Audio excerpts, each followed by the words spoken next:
Bugünün ve Dear participants, we have come to the end of today as well as the end of our conference. It has been a very tiring day, and now we are going to listen to the final presentations, and I thank you in advance for your attention.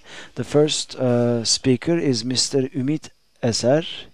No, Ms. Ümit Eser studied history and international relations at Middle Eastern Technical University, then joined Sabancı University to finish her graduate degree, and then at SOAS she completed her PhD, and Ümit Eser is going to talk about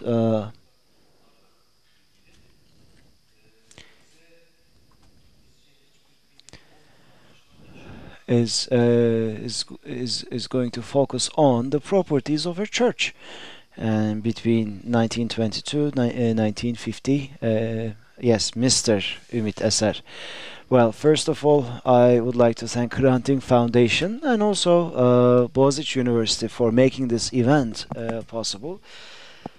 Now, my presentation is more suited to the rostrum. That's why I'm going to leave this table and go to the rostrum with your permission.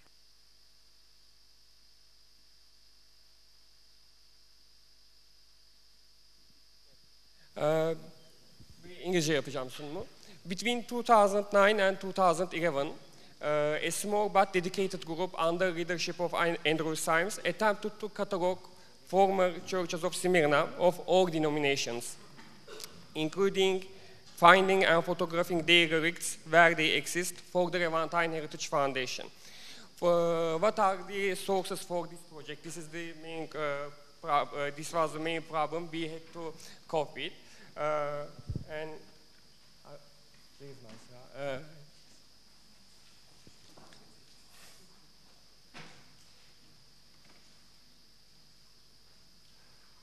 And for this project, our sources were a pre-1922 aerial photo from Greek Encyclopedia of Persos,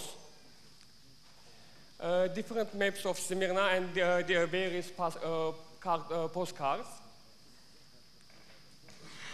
some documents from the Imperial Ottoman Archives, particularly Irades, and memoirs of Smyrniotes, especially Nikos Kararas and Christos Solomonidis. At the end of this project, the most detailed inventory of the former and existing churches of Smyrna was brought out.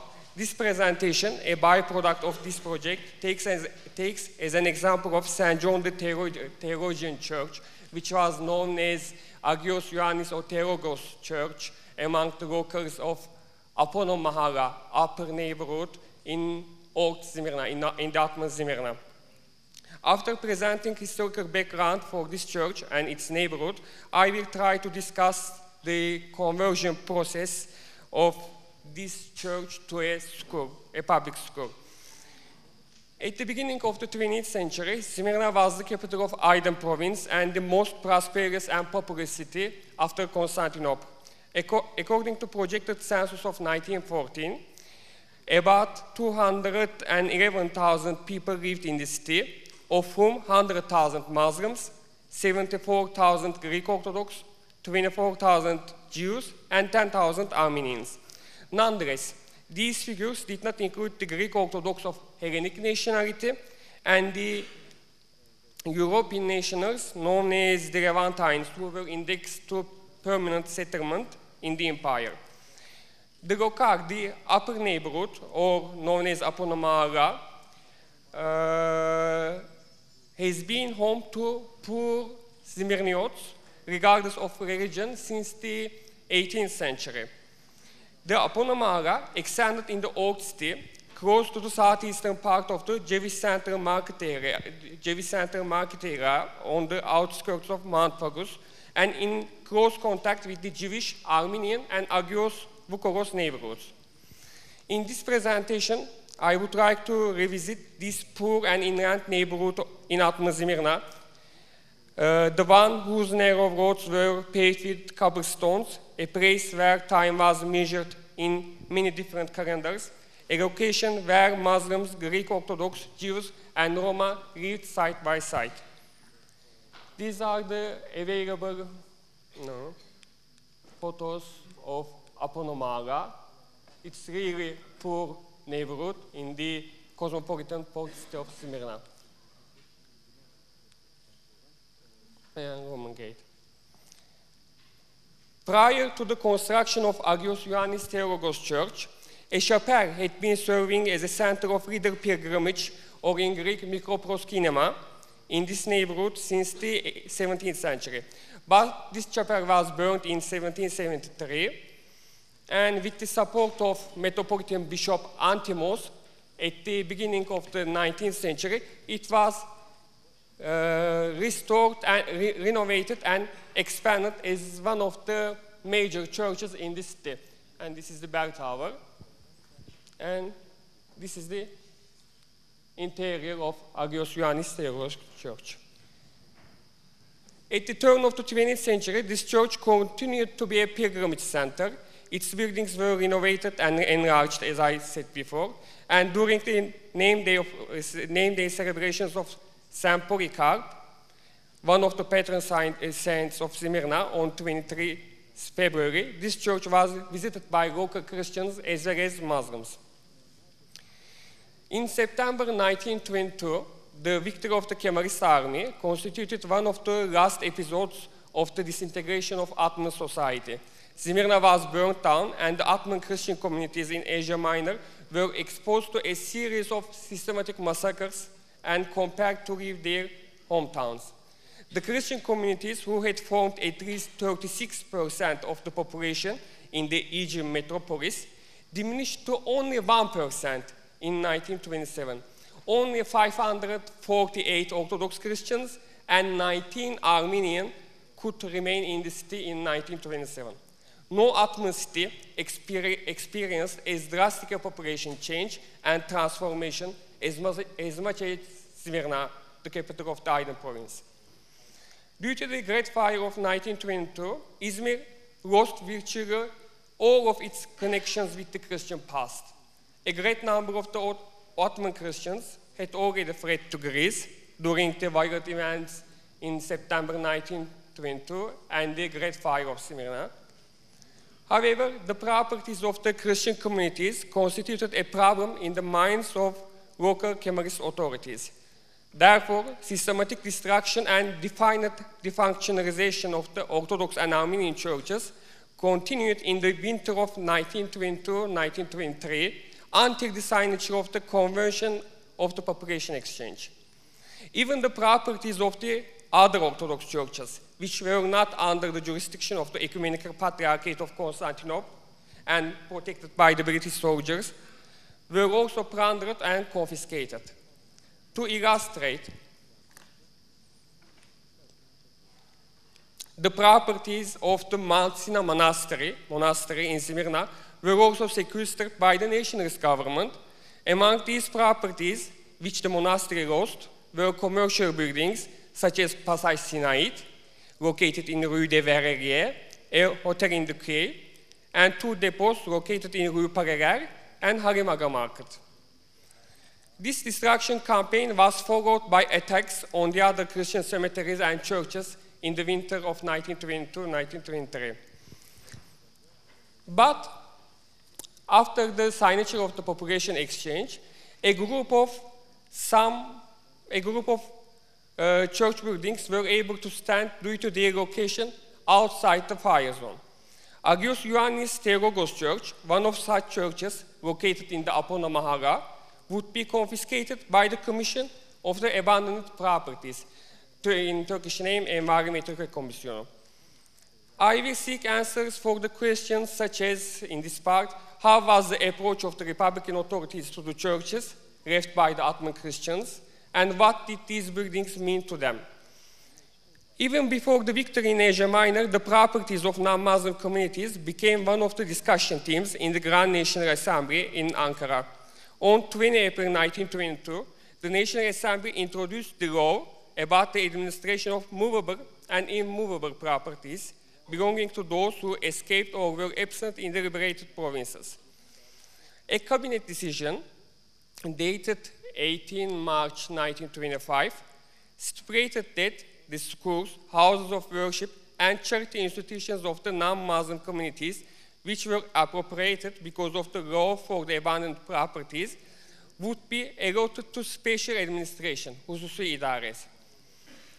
On 29 December 1925, the General Directorate of Transactions declared that a group of properties abandoned by the Ottoman Greeks and Armenians currently serving as schools would be transferred to the provincial special administration. According to this declaration, ownership of the buildings and the plot of Agios Ioannis Theologos Church was transferred to the special administration, though a primary school started to serve in its garden in 1926. Its former berg, its old berg was moved to Alsancak train station, and the church was renamed as İsmet Paşa İlkokulu. As Dünya Richtman Augustin writer pointed out, the names of city streets and public buildings are a specific text of national narration, a place where the structures of the ruling ideology meet up with the practices of everyday life. The names of public buildings, mainly schools and hospitals, or more precisely, the plates on which those names are written, are one more form of concretization of history. The names of schools, together with the busts, memorial plaques, flagpoles, contribute to the semiotic presence of the ruling ideology because they give building a particular symbolic content. In the case of this church, the name of İsmet Paşa was the harbinger of the victory of the Turkish nationalist ideology over the Christian communal presence in the new republic. However, the story of the church did not end with the renaming and conversion to a school. Okay, thank you. Because of the expanding Italian trade in the Mediterranean at the onset of the 1930s, a process of rapprochement started between Athens and Ankara, and 3 different agreements were signed between these 2 states. The last one, the third agreement, its name was the Convention of Settlement, Commerce, and Navigation.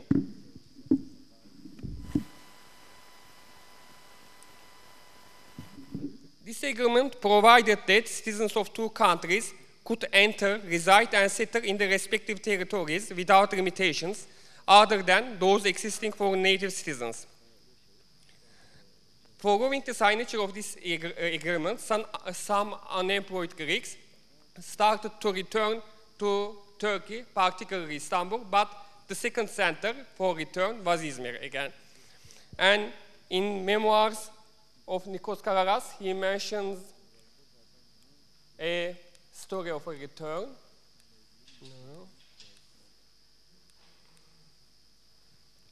After the catastrophe, when the first wave of the storm had passed, Yorgos Tzaveropoulos, the former owner of a great landed estate, returned and settled in Bornovas with his wife Varia and their children Emilios and Poppy. According to the census in 1935, there were 680 Greek nationals living in Izmir, and apart from this one, there were 640 Orthodox Christians of Turkish nationality, which were exempted from the population exchange because of their marriages. In the friendly political atmosphere of the 1930s, Arhimandrit Ioannis Gropetis was ordained to the chapel in the building of the Greek consulate in Izmir for the needs of this tiny Orthodox community. During a tour to İki Çeşme neighborhood, formerly known as Aponomahara, he discovered 3 different church furniture in the garden covered with a layer of dust. These were an iconostasis, an episcopal throne, and an ambon where the preaching was done.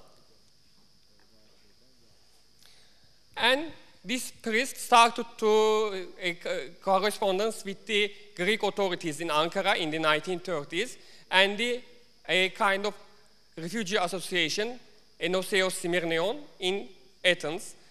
And after a series of writings, after a series of correspondence, on 24 July 1937, the Turkish cabinet decided to send the furniture to Greece. And this is a document for resending. Transfer of the item that was located in the St. John Church in Izmir, and we deemed to have no work to the Greek government, was ratified by the Cabinet Council.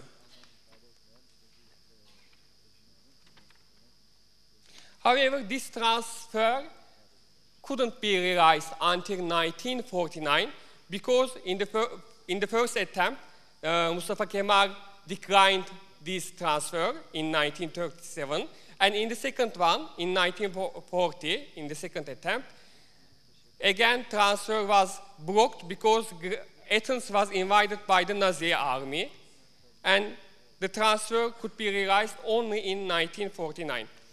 So, to conclude, churches or any house of worship have long been considered symbols of communities and served as places of meetings. It is interesting to note that during the Great Fire of Smyrna and subsequent destruction campaigns, Catholic, Protestant, and Orthodox churches, which stood side by side, all met different faiths. What were their faiths?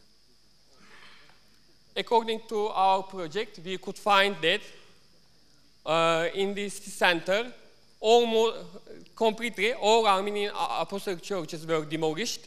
Only 8 one is remaining. And in the fire zone, no Greek and Armenian church remained, even in 1923. So, from the list, one can gather that European churches were left relatively unharmed, while the churches of the Ottoman Christian communities were completely wiped out. Second outcome of this study was that I tried to look into the mechanisms and strategies of the conversion of a community building formerly belonging to the Ottoman Christians to a public property of the Young Republic, as in the case of Agios Ioannis Theologos Church.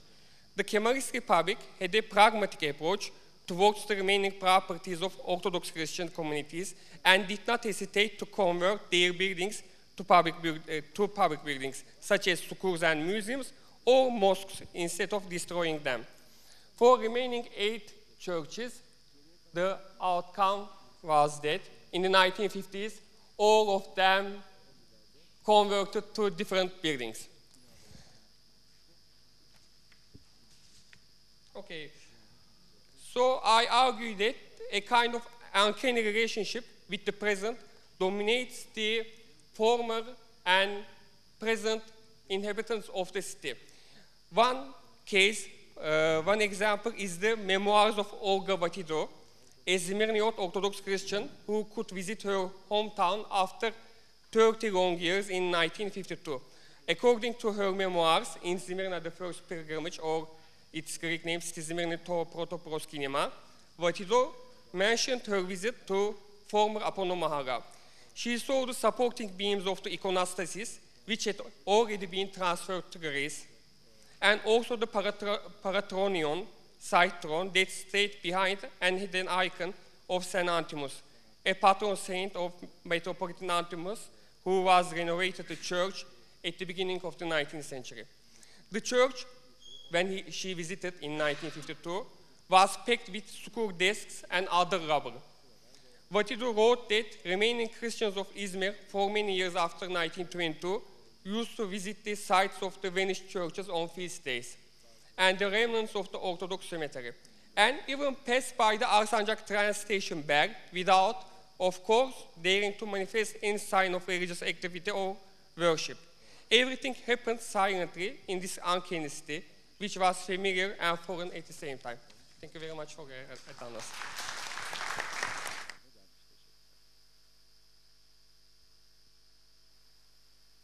İkinci konuşmacımız Our second speaker is Francesca Penoni.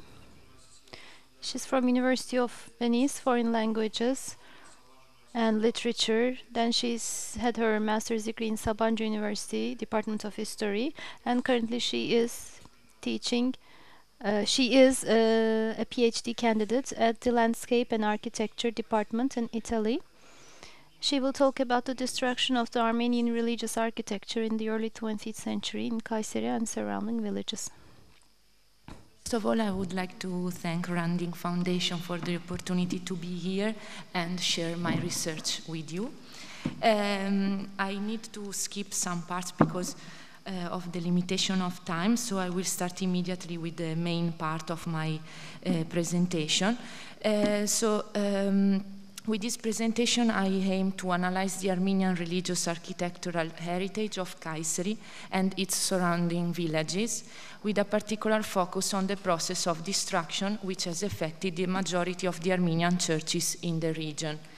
So skipping the historical introduction, I will show you immediately the demographic composition of Kayseri where the Armenian resided.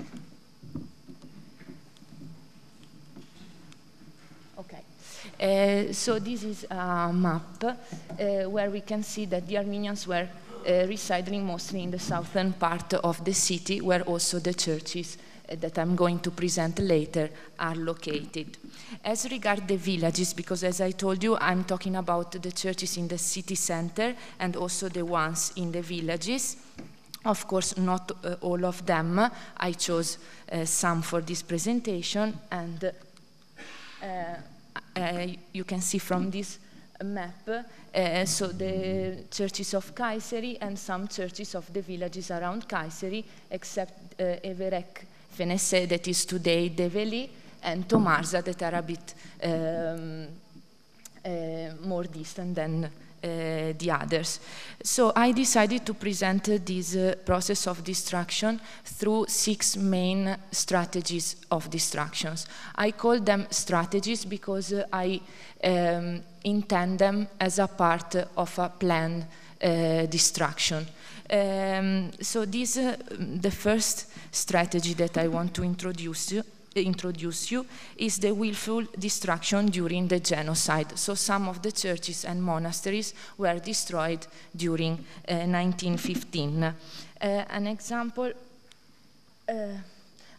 this is just to give you what we had, and now most of them are lost.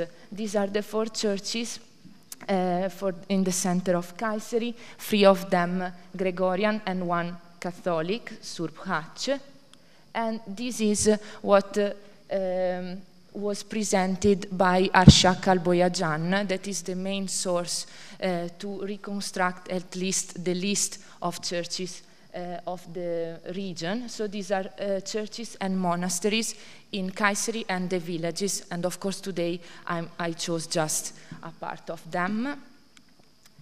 This is the only church still in use today, and it is in the center of Kayseri, namely Surp Grigorlu Savoric, the only church which remains today. This is the example that I chose for willful destruction during the genocide. This is Surp Daniel in the village of Balagesi. We don't have any remains of it, but we know from memoirs and from Alboyajan that the monastery was destroyed during the deportation of the Armenians from the village. Another example of destruction during the genocide is the monastery of Surp Garabet, that was like that, and it was a really important center for the Armenian community because it was also an important center for the Christianization of the Armenian at the beginning of the 1st century. This is how it was, and this is how it is now. From memoirs, again, from memoirs written by genocide survivors, it appeared to be destroyed during 1915. I couldn't find any reference to a planned destruction, but according to this visual, it appears quite clear that a destruction took place.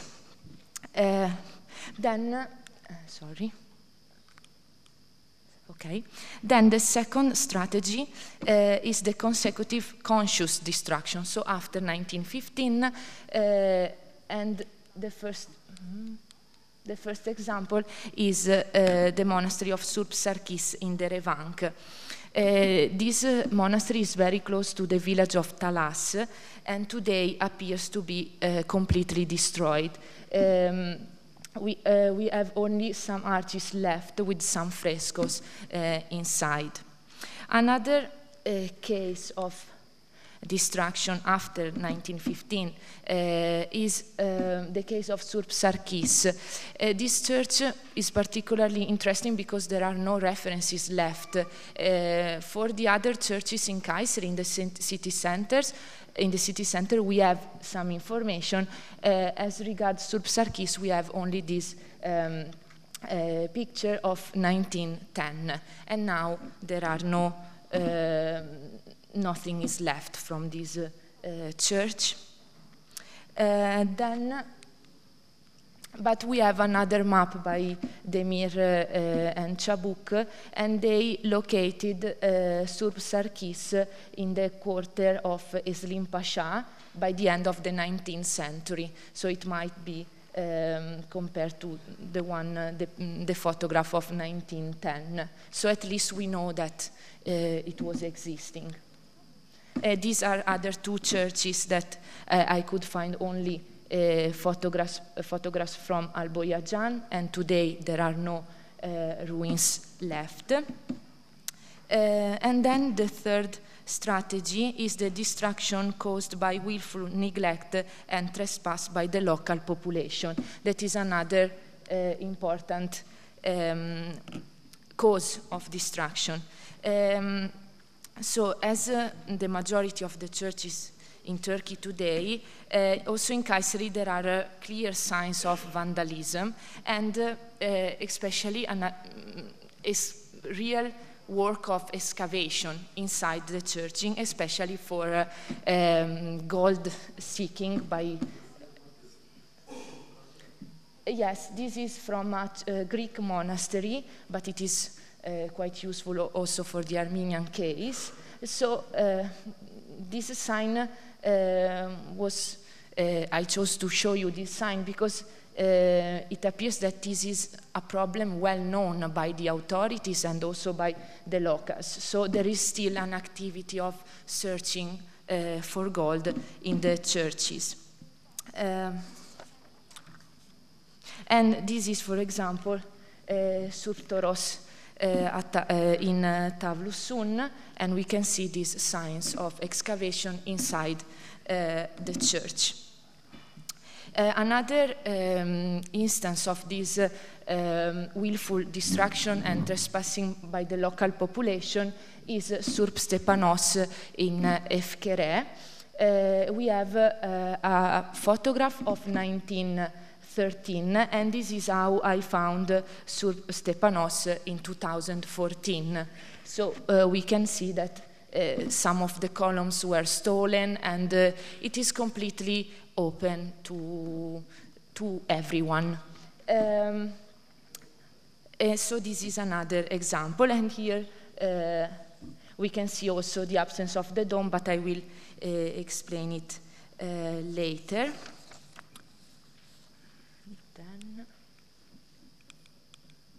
This is another interesting case because Surp Stepanos again, but this time in Germir, is used as a house, so it's not even possible to see the interior of the church. And this is quite a striking example of trespassing by the local population, but also a problem of the ownership of the churches, because this prevents any intention for restoration or preservation of the building, because I was told about this from the municipality of Kayseri. In order to restore such a church as Surp Stepanos, the municipality should buy again the house from the owner. So this is another example that I wanted to show you. 5 minutes. And then we have also Surp Toros in Fenese, used as a barn.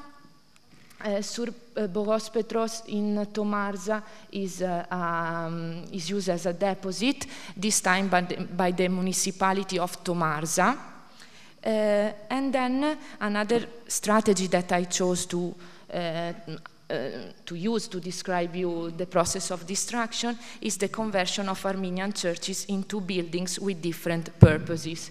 So we have the example of Surp Toros in Everek, today Develi, that is a mosque, and of course we can understand only from its physical architectural features that it was a church, but there are no references. Surpat Svadzadzin in Kayseri, that from the outside is clear to be a church, it was used as a sport center since a few years ago. Now it is under restoration. Another strategy is the deterioration caused by the absence of minimal maintenance. That is something valid for the majority of the churches because there is no attempt to conserve and preserve them. For example, again, I show you this, Surp Stepanos in Efkere, because of the absence of the dome, there is vegetation growing inside, the deterioration of the frescoes, because there is no preservation at all. And as last strategy is the neutralization of Armenian churches by removing the Armenian inscriptions that I conceived as another strategy of destruction. This is again is valid for the majority of the churches. What is striking in this case that the inscriptions are removed when the buildings are used for other purposes, so when they are used as mosques or as sports center in the case of Surpas Vadzadzin, the inscriptions are removed. But what is striking is that the inscriptions are removed even when the buildings are not used. So they are left in ruins, but the inscriptions are always removed in order to remove any references to being an Armenian church. I will show you two examples for this. First of all, something positive, the inscription, unfortunately I couldn't enter until the inscription, but at least there is an inscription still existing because this is the only church still in use, Surp Grigorlu Savoric. And then this is, for example, a church that is not used for other purposes. It's just left in ruins, it's part of a private is part of a house, actually, but the inscriptions are removed anyway, even if it's not reused. And for the case of Surpas Vadzadzin in Kayseri that I showed you before, for example, the inscriptions in the inside are covered with Turkish writings. So this is another case of, yeah. So this is mostly all. It says discipline is superior to culture. Yeah.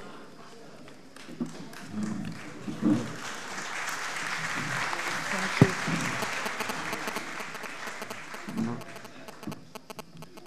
Teşekkür ediyoruz.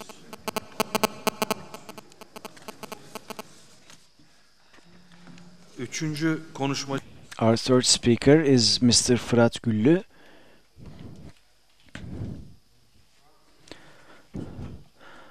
Fırat studied history at Boğaziçi, and then he worked at the Center for Performance Arts in Boğaziçi, and currently he is focusing on script writing during the Abdülhamit period in drama. He is going to tell us about the expulsion of the Armenians from the Turkish theater in the late period of the Ottomans and the early period of the Republic.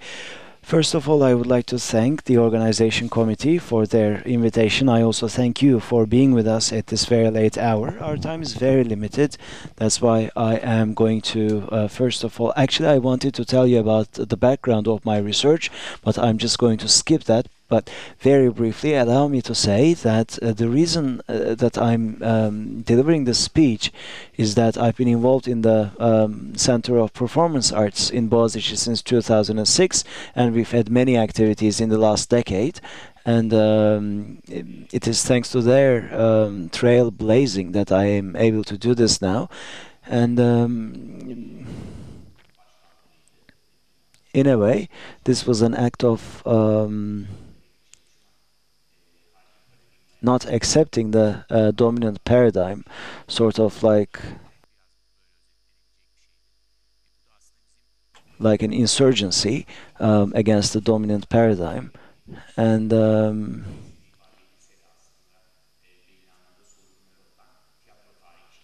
when we look at our history of the drama, we read that after the Republic era,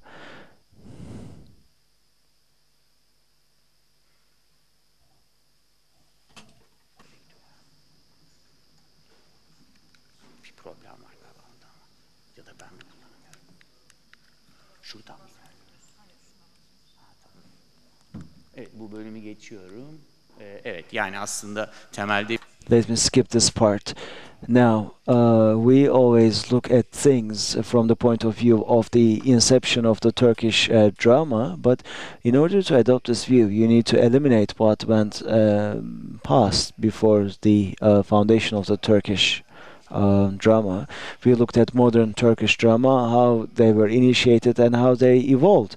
And then, when you ask the question in this manner, you realize that the inception of the Turkish theater is actually the culmination or Turkification of an accumulation of almost a century and a half. And that's what I'm going to base my presentation on. I'm also going to reference another speech in 2013. This book was published, and at the launch event we had two speakers. You know one of them, Zekian, Paul Zekian, and the other one is from Kadir Has University, Çetin Sarıkartal, head of the drama department. The reason I'm referencing this is because Çetin Sarıkartal says something quite interesting during his presentation. He said many cultures made contributions to performance arts, and from a Eurocentric point of view we can say that Greeks did it, the Indians also did it, but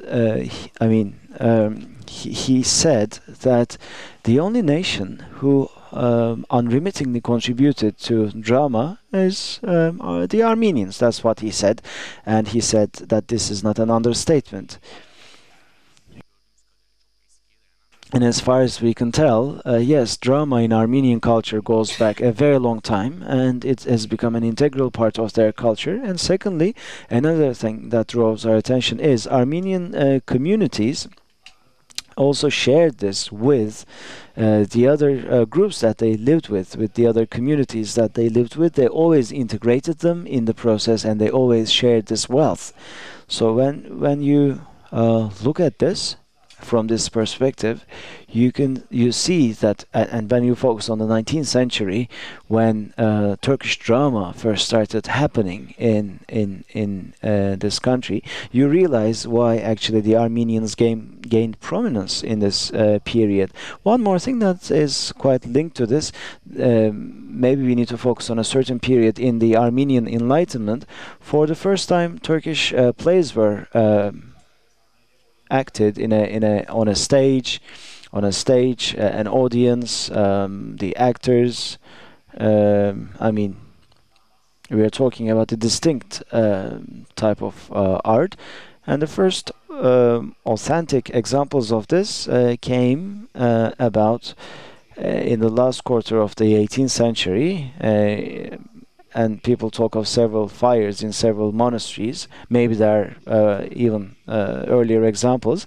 We see Turkish texts of comedy that were put into play on the stage. Baret Manon actually published a book on this. So in short, Armenian Enlightenment that started with Zartong, within this movement, drama and theater was always in the foreground, and yes, it was done in Armenian, but in Turkish as well.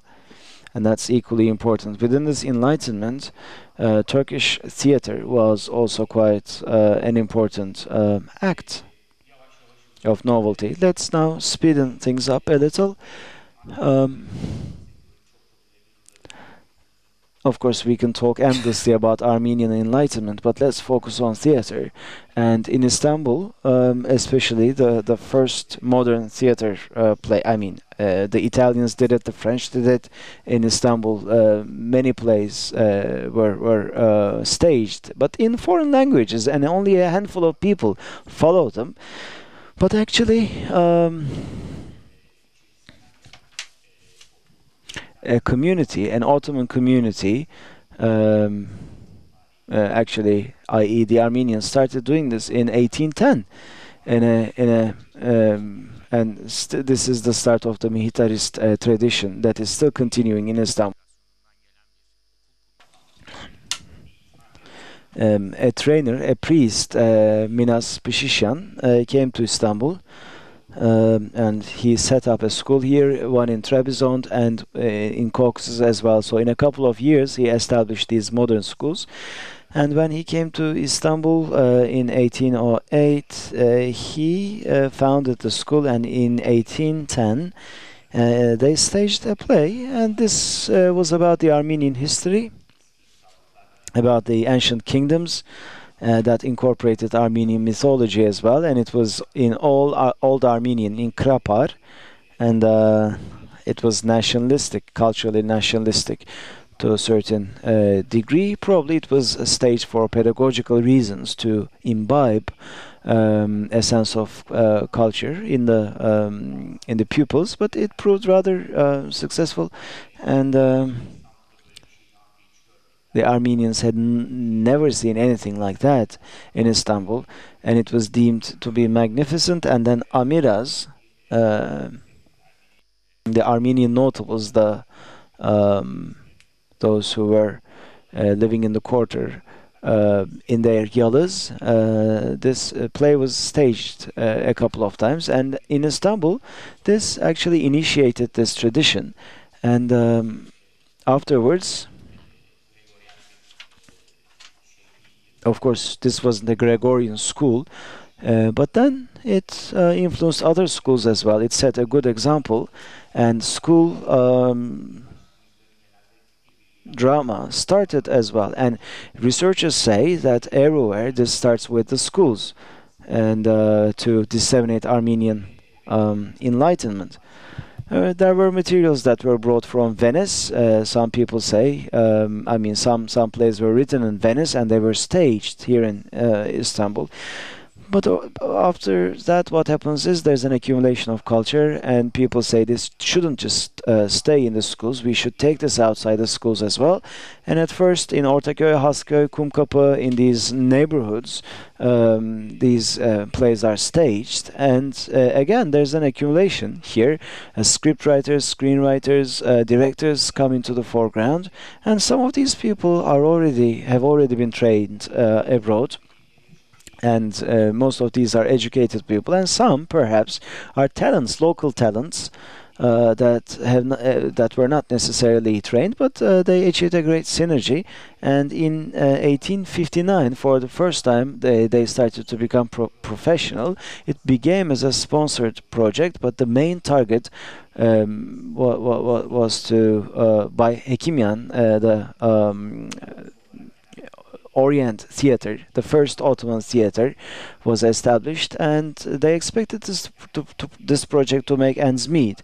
Those years were actually when you see waves of liberalization in the Ottoman economy, and maybe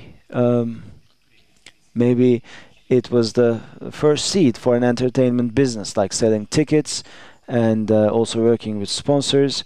This project encountered a problem. Not enough people were there, so many people had to be trained, and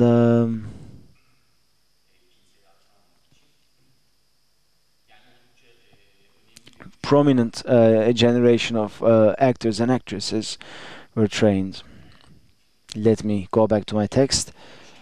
Ekşiyan, Thomas Foç, Sunyacan, Serafa Bekdiyan, Etabit Trasyan, Agusyan Patrasyan, Madros Muakyan, Yernuhi, and Verkine Karakasyan.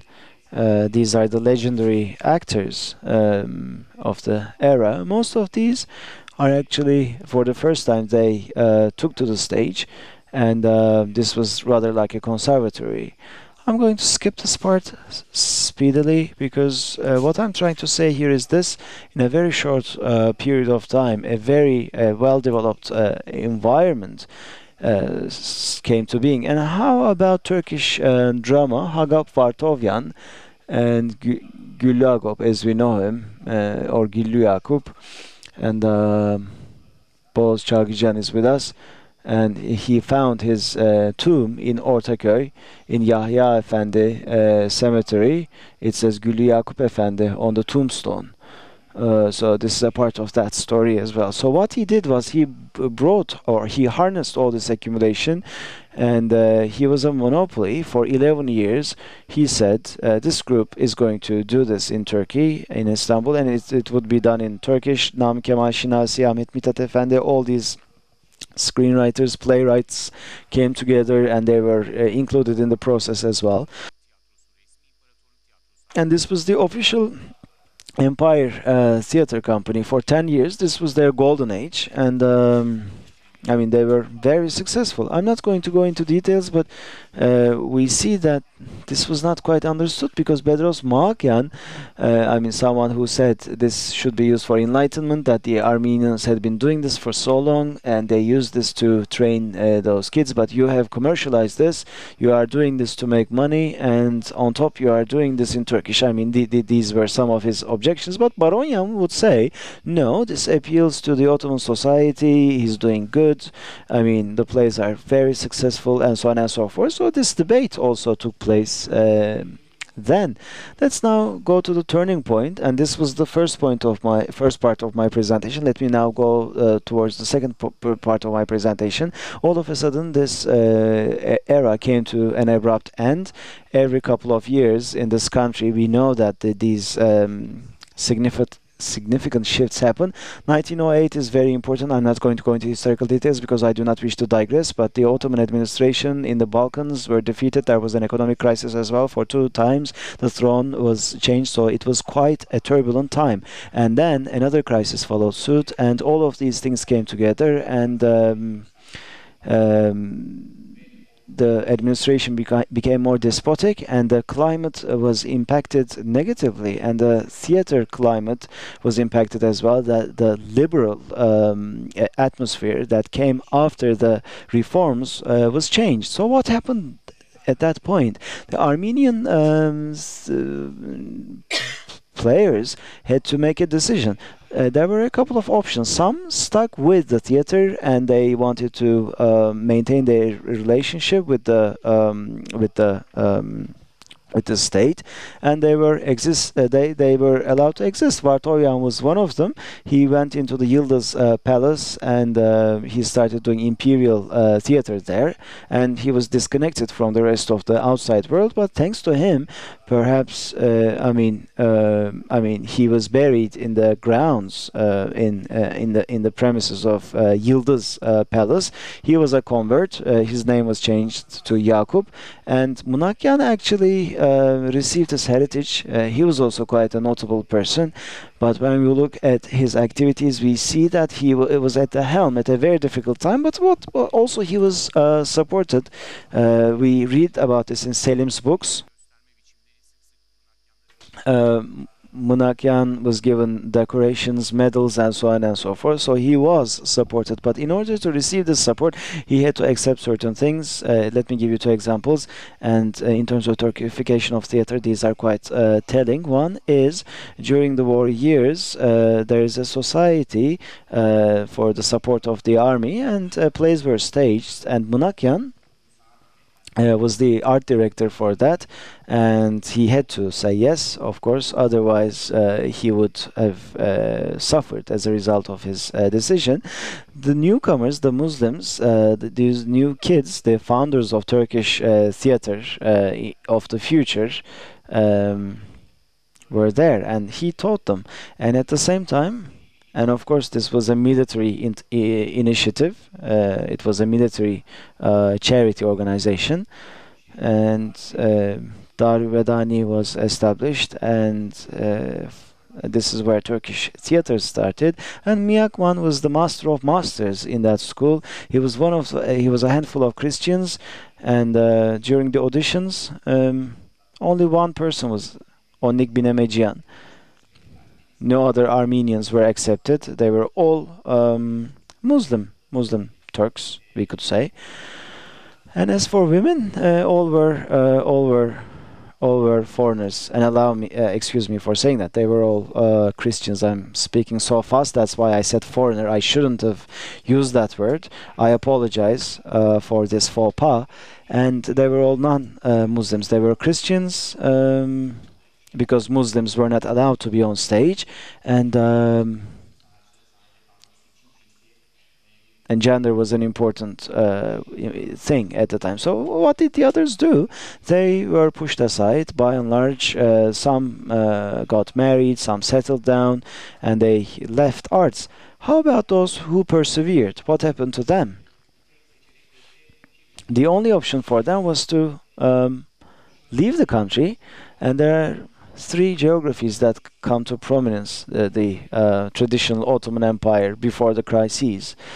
So these people went to those places. They toured, and those people were culturally had a cultural affinity. Some spoke Ottoman, some Armenian.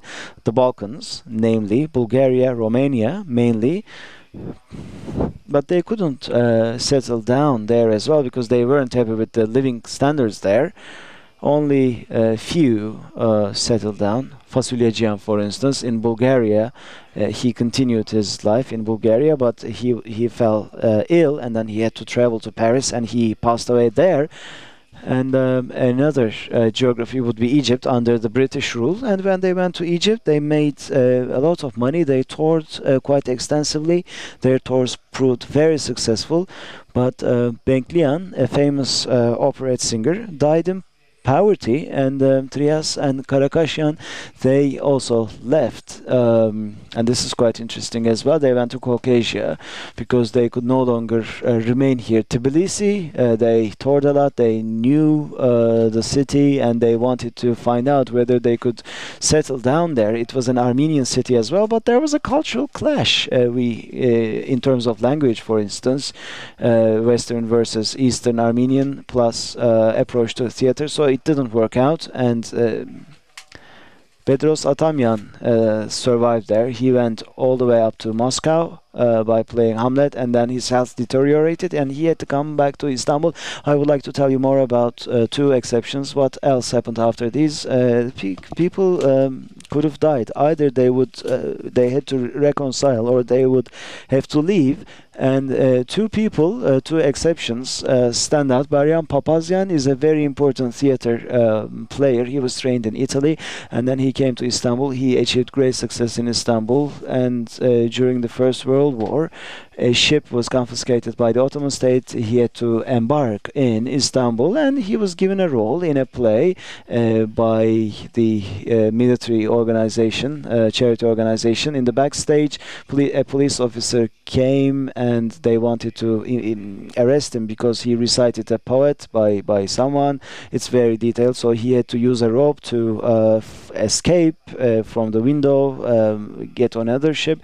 Yenek Şahanyan didn't do this. He didn't escape. But as you know, in Ayash, in Elmada, with 29 people, I mean, he was arrested and killed after 24th of April. One last link in the chain: women. We've talked about men. Men were sidelined. They left. They fled. Women were still on the stage because only non-Muslim women could be on the stage. According to Turkish officialdom, Turkish women taking to the stage is shown as something that's a step in enlightenment. Atatürk supposedly said, the Turkish women went on stage. When I heard their speeches, I was thrilled. And then what happened? Darül Bedaiye, Eliza Binemejian, had to go to France. We don't, because she didn't know what would happen, and then she came back whether she could play again. She was at Darbedain. Kınar Hanım stayed for a longer time, and then Turkish players, Turkish actresses actually started taking to the stage, and this is what we call the rise of Turkish women in the in Turkish drama. Actually, this is also the expulsion of Armenian actresses from Turkish drama. And when the state theater was established in 1950, a great accumulation, an accumulation of a century and a half, was actually had been brought to ruins. Let me show you one last picture.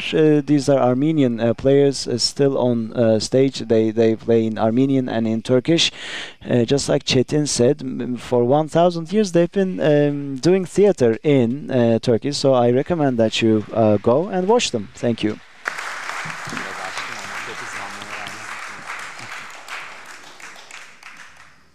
Teşekkür ediyoruz. Thank you very much. Last speaker, Stefanie Kundakjian.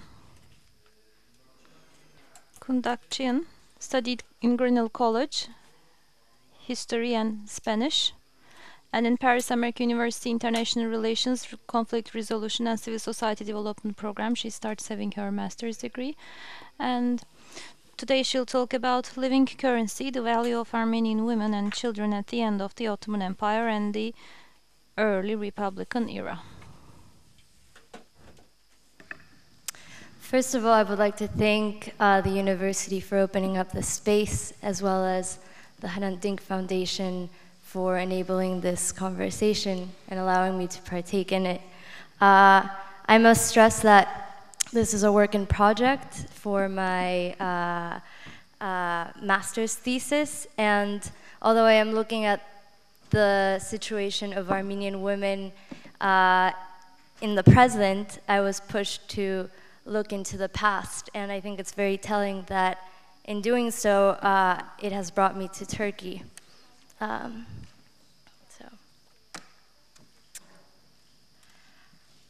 particular predicament arises when speaking of the wealth of non-Muslims in the late Ottoman Empire and early Republican era.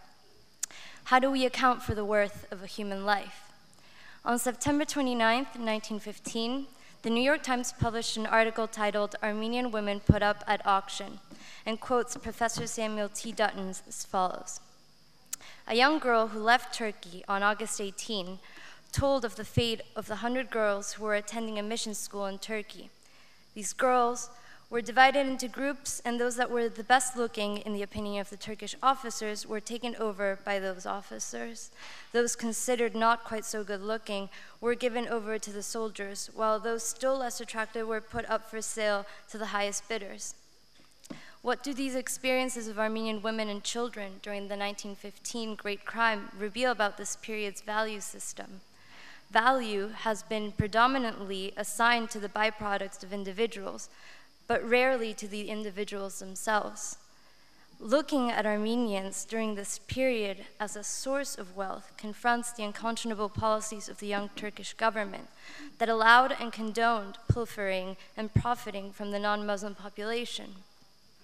These practices not only attest to the various ways the genocide was carried about, but also demonstrate the ways the Armenian body was coded and fashioned to create human palimpsests that connoted the values of the coming republic. Genocide as a process of devaluation and destruction of a people must also be understood by its concomitant valorization of the perpetrator group. The bodies of Armenian women and children, the material matter at hand, was regarded as a minor threat to the new vision of society the young Turks had designed. The Turkish government viewed their scope of possibilities as extremely limited, an empire faced with European encroachment, Russian advances to the east, and various religious groups vying for sovereignty. The response was a tyrannous campaign that would bring about a Turkish republic of like elements, consolidating the plurality of people and their particular demands. In the words of Catherine Derderian, Armenians suffered a common fate but different experience. The genocidal program was carried about along gender lines. According to Derderian, rape, kidnapping, sex slavery, and forced conversions to Islam furthered the genocidal program, in which women and girls represented a productive and reproductive force targeted for forced labor and biological assimilation. Turkish policy towards these attacks and the type of culture and climate that emerged created the values that allowed for Armenian women and children to become prized possessions that enlivened a slave trade, challenged the tenets by which society was constructed, and presented new ways for individuals to engage in commerce. I propose to focus on the intersection of wealth and, by extension, actual human worth assigned to the individual, as articulated by the accounts of survivors, paying particular attention to the stories of slavery and sexual abuse.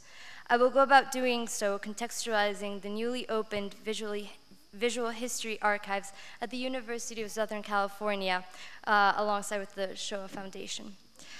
Aside from the taped interviews of Armenian genocide survivors, I have also constructed my talk from the testimonies amassed by scholars to demonstrate the many ways in which destruction of the Armenian population was enacted within the intersection of economic and social value. Ultimately, the voices and experiences of Armenian women and children reveal the ways the genocide amplified more traditional and possibly pre-existing social norms, practices, and values. A memorandum sent to various provinces by the Interior Minister Talat Pasha on April 30th, 1916, ordered the transfer of children and women and created what historian Lerna Ekmekgolu deemed a climate of adoption. The memorandum essentially called for Armenians who had been rendered without anyone or parentless to be distributed to villages and towns without any foreigners or Armenians. In a plot to adjust these individuals to the local customs, young and widow women were to be married, and children younger than 12 distributed to Turkish orphanages, well-to-do Muslims or peasants, assuring that 30 krushes would be paid by the Turkish government refugee fund. What this meant was that the Armenian identity for women and children was seen as somehow pliable. Lerna Ekmekgolu claimed that unlike other genocides, the transfer of children and women, and this is a quote from her, was an integral and conscious part of the plan to unmake a people. Ultimately, she has shown that the devaluation of the Armenian population during this time was predicated on the apparent malleability of women's bodies and the appropriation of children of both sexes. Ottoman Muslims were forced to comply with these orders and thus incorporate Armenians into their homes and businesses with the hope of reshaping them into Turkish Muslims. Ruben Paul Dalian holds that Armenian women and children lacked political personality and transmutable ethnic identity, where the cultural value of children and females could be erased or reprogrammed because genetic continuity was a male position. Parents feared the loss of their children, and many, like Rose Apalian, remember how her parents protected her and her sister during the deportation. She recalls how she and her sister slept underneath their parents' knees, hidden from sight. "Why you have to keep us like this?" she asked. "You know we can't breathe." Her parents responded, "They will steal you, and you don't want to be stolen." The Ottoman Turkish state's crusade to get rid of its Armenian population was done by the breaking off of Armenians from their families, institutions, and community. The aim was to eradicate Armenianness, and this was achieved through the adoption and assimilation of children and the ad hoc markets that arose from this remaking and revalorizing of Armenian bodies. Local Muslims were set to come to stopping places along the deportation marches and with the gendarmes' permission begin their acquisition, calling out, "Infidels, have you any children to sell? We want to buy them." Trafficking of Armenian girls and women became one of the central sources of income for the gendarmes who accompanied the deportation convoys. In Cilicia, Armenian girls and women were sold for 60 pieces each. And this is a quote from Taner Akçam. As Catherine Derderian has pointed out, gendarmes supplemented their pay by selling Armenian women to surrounding communities, where deportees were sold at auctions naked so that bidders might better judge their worth. Only Muslims were allowed to buy. The type of markets were improvised, and when the opportunity to profit presented itself, parameters for who could partake in these enterprises were determined by local conditions. For Ruben Paul Dalian, this moment enlivened the slave trade that had begun to disappear on the global stage, where he writes, "The public auction of Armenian girls revived a form of human bondage that was for the most part erased elsewhere in the world. The auctioneer made money, the purchaser had a slave servant and a harem woman added to his household." This is echoed in Susan Hardalian's documentary Grandma's Tattoos, where a 104-year-old genocide survivor provides the following testimony. They attacked rich families or families with good-looking daughters. They abducted the girls, stole the valuables, and murdered the parents. And authorities did nothing. They took away the girls to rape them or to do whatever they wanted to do with them. They turned my Armenian hometown into one great brothel. Our homes were turned into whorehouses. Up until 1937, when I had to leave, all the Turks still had Armenian girls in their homes. They picked up the good lookers from the deportation caravans for their brides. Rape, sexual abuse, and prostitution were methods used to devalue Armenians, namely children and women. "Do to them whatever you wish," declared the military commanders who escorted the convoys, giving the soldiers the full right of usage of Armenian women. This again is also quoted from Taner Akşam. Surprisingly, non-Muslims grasped the opportunity to profit. Some non-Muslims grasped the opportunity to profit from this climate, as seen in Yervant Odian's Accursed Years. He reveals an incident where the German army directly encouraged and led the opening of a brothel. Within this climate, testimonies demonstrate that women were acquired as possessions, inherited or passed down, in some cases attached to a house or even to property, and oftentimes as servants of sexual services to those that possessed them. The body was coded by norms and standards that predated the genocidal policies. Ruben Adalian contends that traditional Middle Eastern society still looked upon women and children as chattel, persons lacking political personality and of transmutable ethnic identity. The cultural values of children and females could thus be erased or reprogrammed, since genetic continuity was a male proposition. The body of Armenian women and children was forced to renounce its Armenianness, embody the values of the persons that took responsibility over them, put to work, and sometimes forced to relinquish its consent. Mikhail Mirgit-Chigirian tells of how he became a farmhand when he was 11 years old. His experiences encapsulate the climate of profitability. His testimony is as follows. "My grandmother and my uncle decided to give me up as a farmhand to a Kurd mullah. The mullah had a wife and a great number of animals which had been stolen from the Armenians. My duty was to graze those cows, oxen, and sheep. The mullah kept also an Armenian young girl named Agavni at his house. One day, the mullah's wife went to the town and spent the night there. Taking advantage of his wife's absence, the mullah raped the Armenian girl. I will never forget the poor Armenian girl's sobs and moans. Leaving the Armenian fold put women and children in a vulnerable position because it did not provide for their protection. This practice subjugated Armenians not only to their identity, but also to their bodies, which came under the dominion of those who took power over them. Within this context, children and women became docile and malleable forms. As Asad Hatian tells how one day an Arab muleteer from the town of Mardin came and picked him up as if he was a sack of potatoes. He worked for this man for over a year before he was taken to a Turkish orphanage. He eventually ended up sewing buttons onto Turkish soldiers' coats. Horan Davidson represents the fate of that befell women's bodies. During the death marches, the Turkish officers responsible for the deportees demanded for a virgin girl. Horan remembers how the deportees exclaimed, "There's 200 Armenians, but there's no virgin left." But the officer obstinately demanded for a virgin until they found one.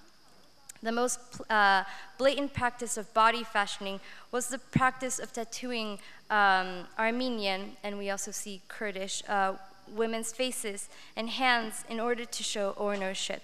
Tattoos attested to the coding that women were forced to bear and the transfer of ownership from their father's dominion to that of their captors. Ultimately, detaching children and women from their homes liberated them from the values attached to their communities. Women could be married at a price set by their captors and not as traditionally had been assigned by their father. These bodies were freed from all relation to a biological father's dominion, and as such were exploited as free labor and sexual abuse. I will skip over one quote that demonstrates how the value assigned to women and children's bodies was used in the rescue effort and also to rebuild the nation. And so I have to say that there is a current debate in the scholarship on the matter of reconstituting the Armenian nation, and that is the role of the Armenian leadership in choosing who was to constitute this nation, whereas Kundakjian asserts that leadership was positive towards orphans on the one hand and negative towards some abandoned women and girls. Larna Ekmekcioglu has shown that, in fact, in the part of the leadership, it is much more complex, and that Armenian women that were seen as Susan Hardalyan recounts in her documentary,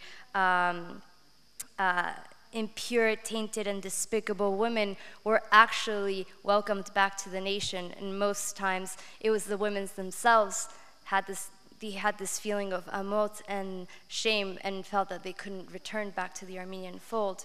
And so the testimonies available and that are in the process of being coded and released by the USC Visual History Archive presents an opportunity to enliven and embody this moment of transfer of wealth, particularly in non-conventional ways as assigned to the material matter at hand. And so my hope is to enliven their voices, their experiences, to point the ways that wealth was fashioned for the coming constitution of the Turkish and Armenian nation. Thank you very much.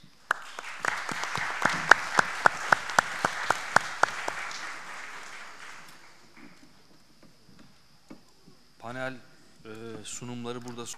We have come to the end of the presentations. We are 10 minutes ahead of our schedule, so we can receive questions only for this limited time. Hello? Hello?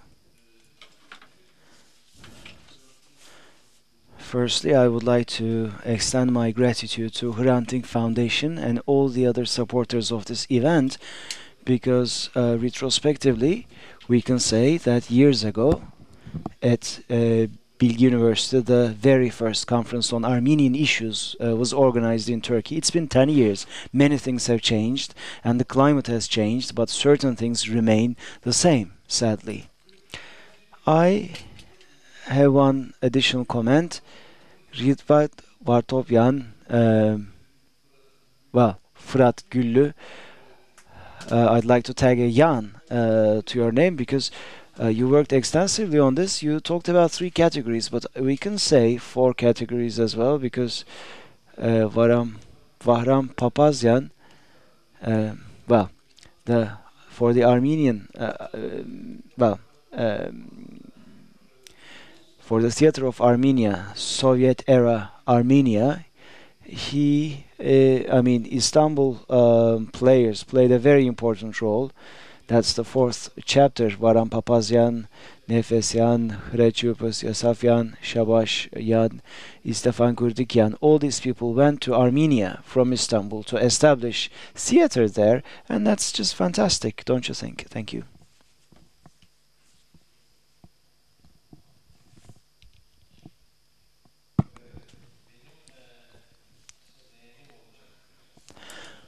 I also would like to say something to Fırat.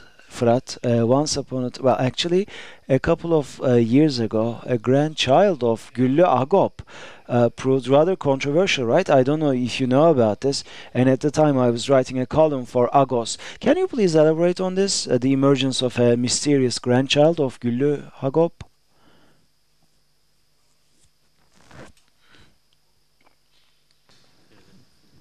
I have a question for Stefanie, which was, you talked about how this process of selection can be seen as a kind of unmaking of a people. I wondered if you consider looking at the work of Near East Relief and the AGBU as could almost be seen, without wanting to make any moral equivalence, as a kind of mirror image of making, in this case, a Soviet Armenian people, because there was a constant negotiation between people like Kundakjian and Bogos Nubar with the Armenian leaders in Yerevan over how many they would accept, how many Armenian refugees they would accept in return for how much financial aid. So perhaps this can be seen as a kind of marketing that is going on between the two, both on a meta level and also on an individual level, because both the Armenian authorities in Yerevan and Near East Relief, or AGBU, sent members of staff to the camps to select people. They didn't want educated people because they would be troublemakers, maybe seen as anti-Soviet. They didn't want certain kinds of people. So I think this approach you're taking is, it doesn't have to stop, as it were, with that. It can be in a perhaps rather also a very unsettling way. It can be extended. So I wondered what you thought about that.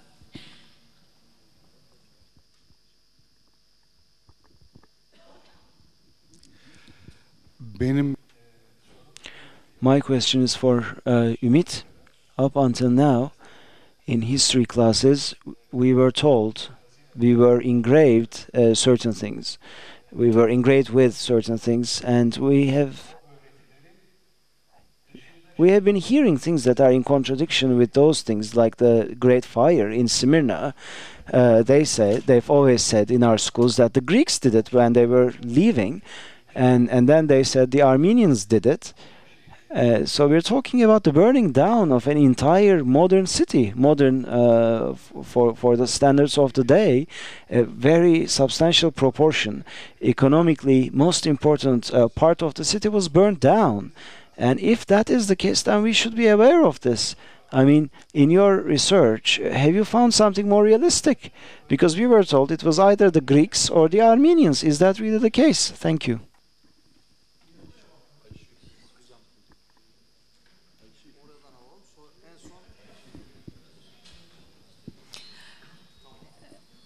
I have a question, or rather a comment for Stefanie.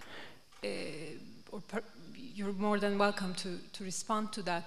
The kind of work you're doing, of course, it's very significant to talk about the gendered aspect of genocide, and now there's a significant literature that is dealing with that, and many of them were presented in the previous Ranting conference.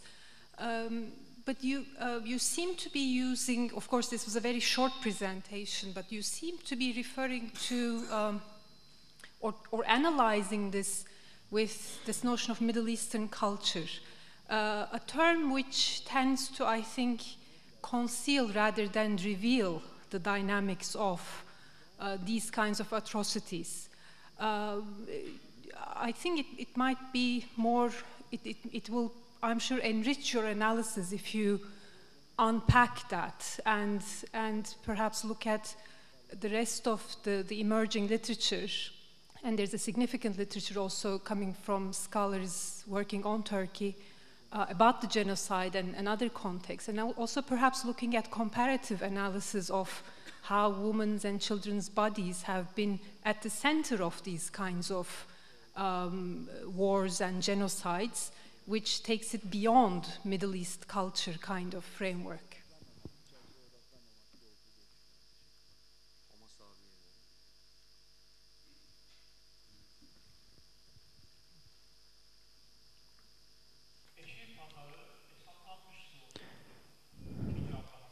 during the second Abdülhamit era, the mule market was forbidden, but for Armenian orphans, the market was Mardin first and foremost. No, this is not the mule market, this is the orphans market. And there were such markets in Mardin. Many people actually purchased these orphans, mainly girls. They purchased girls.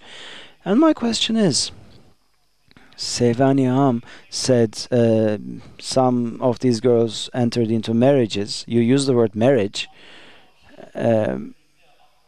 We are talking about little girls whose mothers and fathers and relatives were slaughtered in front of their very eyes, and they were sold in a slave market, and they were purchased by a non-Christian person, and then they were turned into wives, forced to become wives. Is it really legal for that girl at that age, when they actually bear children?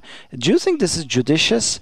According to what law do you think this we can call this judicious and legal, this bond, this marriage? Please explain it to us if you can. Thank you. Son bir soru alıyoruz.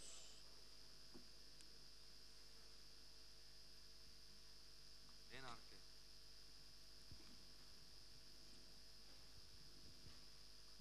Thank you.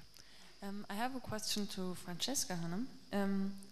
I wanted to say, I had the impression that you were speaking about strategies of destruction, and my impression was that this word strategies might be a bit misleading, because my impression was that in many cases this is simply neglect. This is simply yes, there's genocide, there's violence, there's this wish to delete the cultural memory, but there's also simply no use for these buildings. And by speaking of strategy, you always imply that there's an active wish to do so. And I wondered if it might be more helpful to sometimes think that this is just a result of something else and not an active strategy. And in a concrete example is this looking for gold.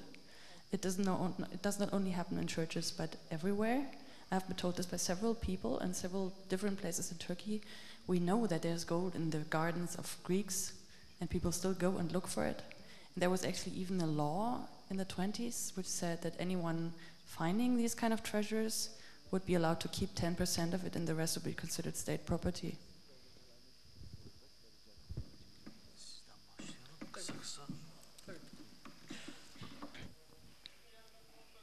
About the Smyrna fire, starting with the mid-noughties, many people started writing things about this. Arya Georgian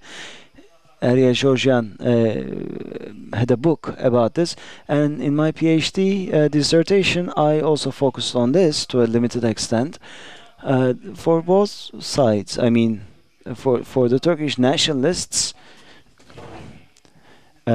I mean, there's enough ammunition, so to speak, to prove their case. And for the Armenians and for the Greek as well, there's enough evidence to support their case. Rather than asking this question, we should ask, we should ask the question, what brought us to that point, rather than who was responsible. We should ask why, why it happened, rather than who was responsible. That city, after a certain date, was never the same. In 1930s, old denizens of the city, like 650 people, wanted to go back. But rather than asking who was responsible, let us ask the question what we lost and what the Turks also lost. And it was a great model for the entire world. It was a great port city, and other port cities also were destroyed. And then it came to Alexandria, to Beirut, and of course to Istanbul.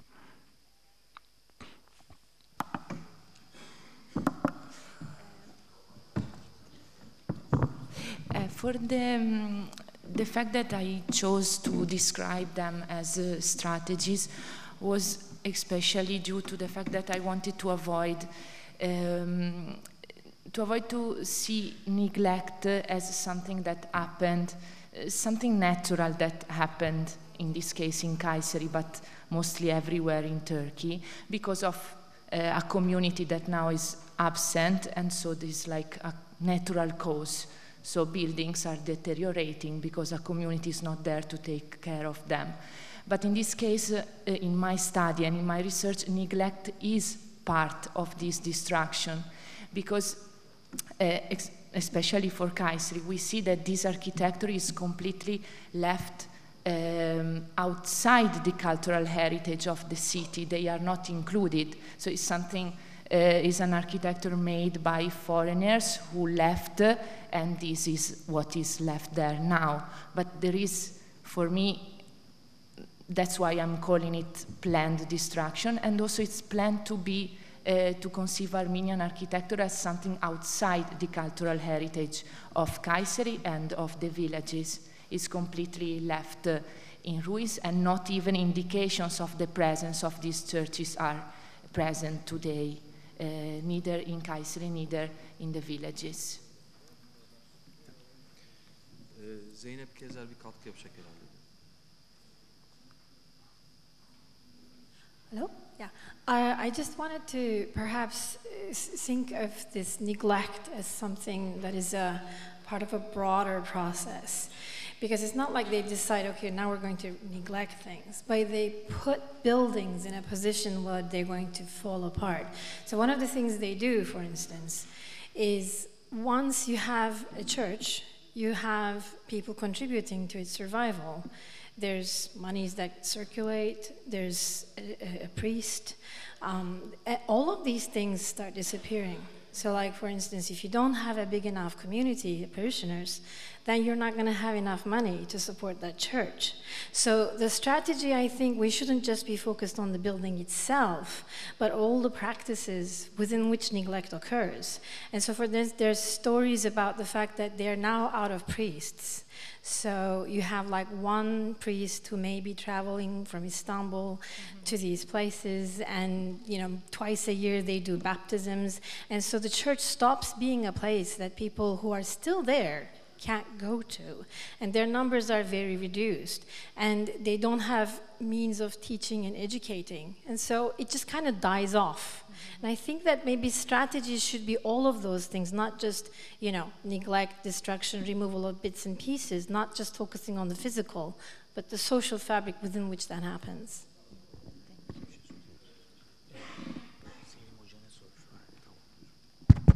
Şimdi Necip Aşkın. Necip Aşkın is the son of Güllü Agop from his Muslim wife. A violin player. The son, Yücel Aşkın, worked as the president of the University of Van, and this is when that debate was popularized. But as far as I know, for Yücel Bey, he himself does not really put special emphasis on the fact that he is the grandchild. And Necip Aşkın, when his father died, he was a toddler, so he doesn't remember much about his father. And as for the he heard stories from his mother, of course, and then apparently he talked about this to other people, but through indirect means. Well, first of all, I would like to thank you for your comments and suggestions. I agree. I do believe that this needs to be unpacked, particularly because I have not looked at the Near East relief documents nor AGBU for this particular topic. And so it is necessary to unpack it because the Armenian diaspora, in thinking about the creation of the Armenian nation, the USK, in creating the creation of Soviet Armenia, but as well of the Armenian communities in the world, for example, in Uruguay, in Argentina, Brazil, I think it's important to see how, in general, gender played out, but also how these values, these codes were taken to these communities, because in many ways, and research on this is forthcoming on my part in a couple years, but in many ways, there has been an inheritance of, one may say, this trauma, this period, and it plays out in various Armenian communities, nations. And so it's an area where luckily today we can say that it's no longer a gap in the literature, but there is still yet a lot to be done and said and analyzed. As to its judiciousness, to the standards of today, one can look at international human law today and construct their own opinion on these, very young girls being married, and see it as an abomination, possibly. But I don't think I'm in the position to construct the lawlessness and or how this was actually justified in the time in regards to the law of these marriages.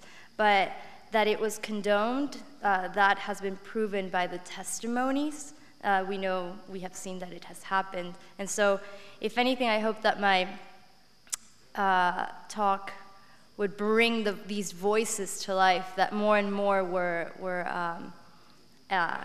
beginning to hear with the opening of archives. Mm-hmm. Yes, thanks. Evet.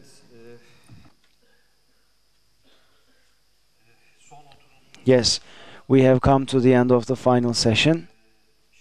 And now we are not going to give a break for the general assessments and for the final discussion. To chair the final discussion, I would like to give the word to Mr. Aktar, and with your permission, we will now leave the stage.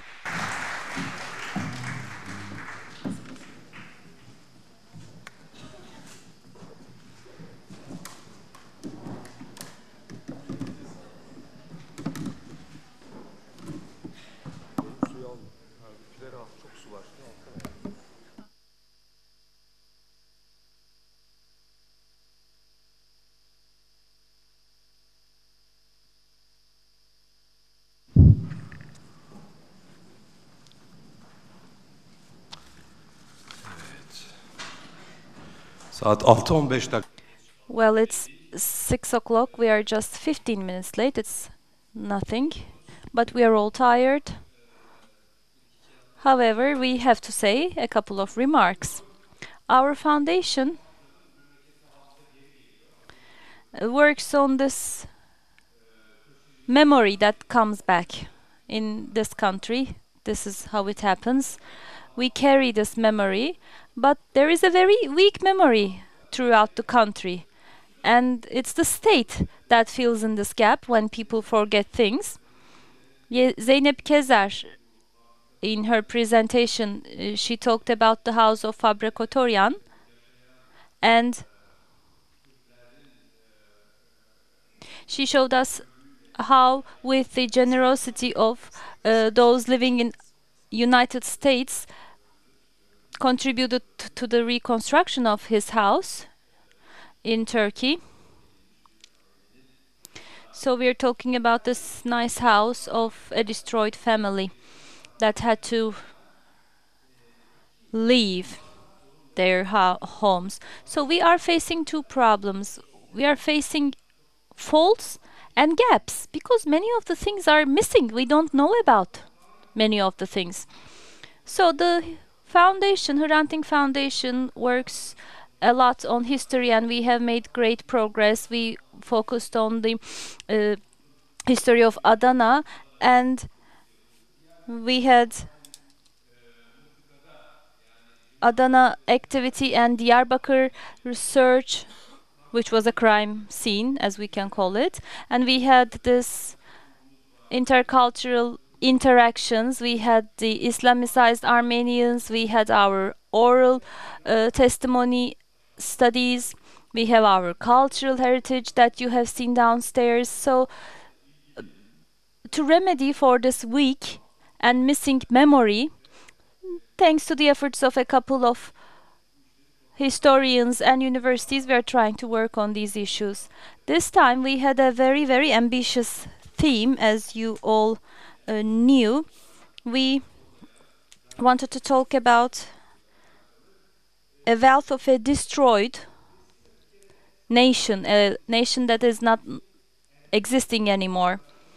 Well, the topic was not about the Armenian element as many assumed, but you have seen, unfortunately, other elements such as the Greeks and Assyrians and Jews also were subject to, were not unfortunately subject to papers. Hopefully next time speakers will want to talk about these issues as well. Of course, we are trying to concentrate on an important period. Well, if we talk about the state-delivered massacres, then we're talking about a period that starts with the 1894-1896 massacres. If we are not talking about the state massacres, but if we are to start with how the Kurdish Beys exiled Armenians, then we need to go all the way back to 1840s. So we're talking about this 150 years of time span coming all the way to the contemporary day, because Oktay talked about the inheritors.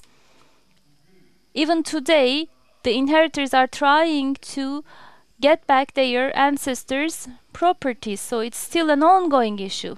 And population. Population is most of the time forgotten. We're not talking about a small population. Both elements, both the Greek and the Armenians, they constitute about 1,500,000 people. I'm not even counting the Assyrians. And compare the situation with the Ottoman population at that time, we can say that 20% of the population is not existing anymore.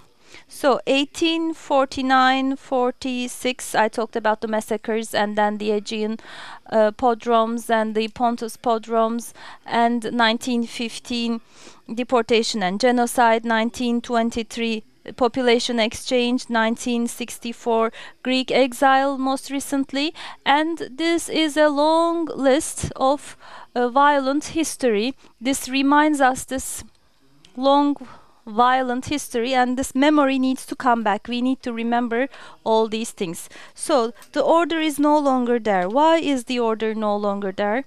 We didn't talk about this, but it's always out there. Why was the order no longer there? The Caucasus, because we're talking about Asia Minor and Balkans that send migration.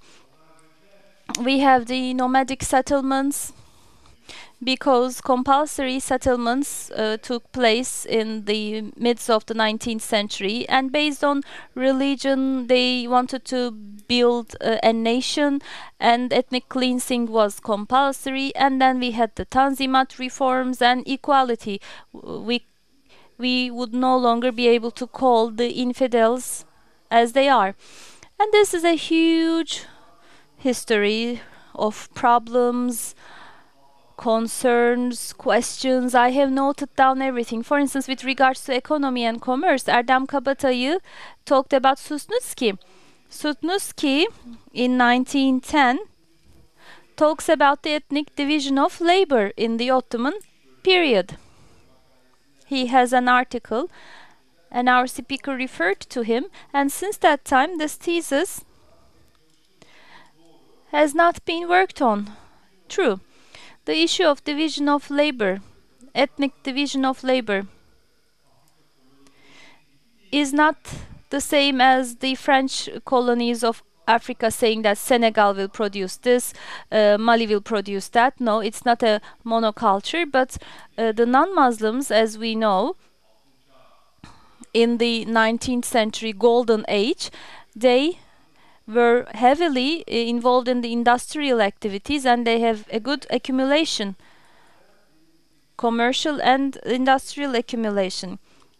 And Erdem talked about the fact that between 1915 and 35 there was no data or statistics. Yes, because there was no census, so what are we going to base our findings on? Another issue was the financial, physical and human capital being destroyed and its implications on the economy. Sinan Dinçer talked about seasonal migration.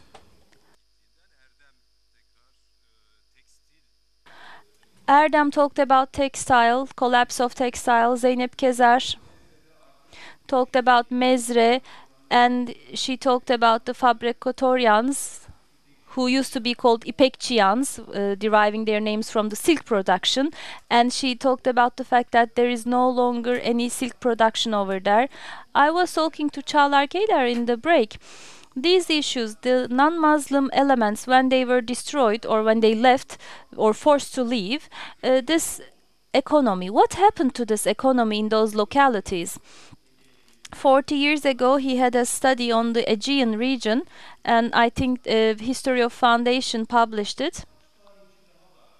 Foundation of History published this, and there are a couple of more historians who are involved in this issue, who are involved in the search of economy of this country. These elements, Armenian and Greek elements, when they left, because they were dominant in the economics, when they left, what happened to the economy of the country? We need econometric studies, but it's not even considered as an important thing on which to make a research, so it really requires a lot of information.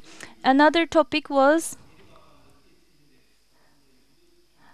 the impact of the brain drain on the new lands, because there were a lot of people who fled, let's say, to save their lives, and they went to other places, more convenient places. What did these people do in the United States of America? We know what they invented. They invented the MR device, the tap water, everything they discovered. So there are so many people who left this country and went to states and discovered many things. So what about the impact of this on the economy? And then we have the newcomers who came with the population exchange. What did they do here? I think Kemal Arı had a couple of studies on this, especially on the Greek, because nobody came from Armenia after the Armenians left, unlike the Greek. But in Greece, we are talking about 1.2 million Greek people who have done great things in Greece. They have studies on those people. So generally speaking, this economy of destruction, I'm not saying it in the meaning as George Bataille is saying, but I'm talking about this economy that is based on plundering, interest, because somebody said they're still looking for treasures. Raquel said there are still treasure hunters looking for it. So what is this? What exactly is this economic approach? I would like to see epistemological studies, for instance, because we need to see what this is all about. Can you imagine? People are still looking for treasures. Our friend late Hrant used to say treasure is not buried under the ground, but it's always on the ground. So we're talking about a so-called project, creation of a national bourgeoisie, and who are actually the elements of these bourgeoisie? We haven't still tapped into that. In Diyarbakir, for instance, who confiscated the properties of whom? Who are these families? About all these things, we need to carry out more research.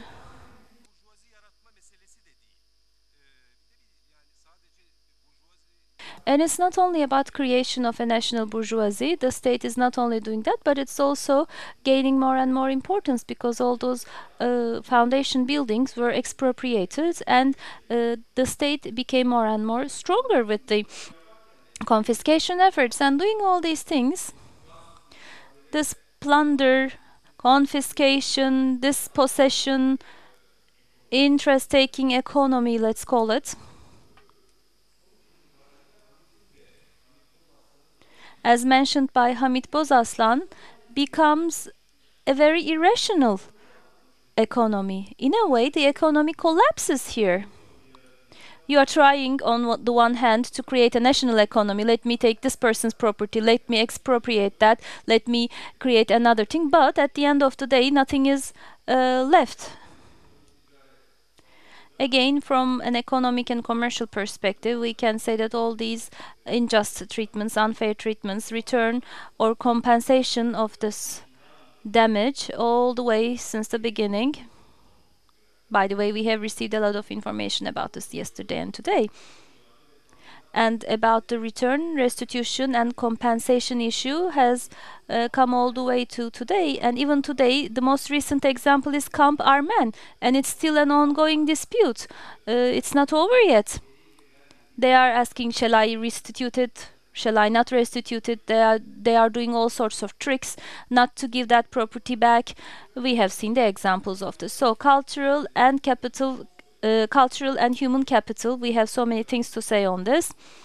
We talked about the golden age of the non-Muslims. We talked about the contribution of the missionaries, missionary schools to this. And in previous meetings or conferences, we heard that the initial activities of the missionaries started towards the Muslim population. So they started to target the Muslim population first, but they couldn't come up with any concrete result. Yes, only after that, because the imams were intervening, etc. So as they couldn't get anything out of the Muslim population, the missionaries started to focus on the non-Muslim population, on the Christians.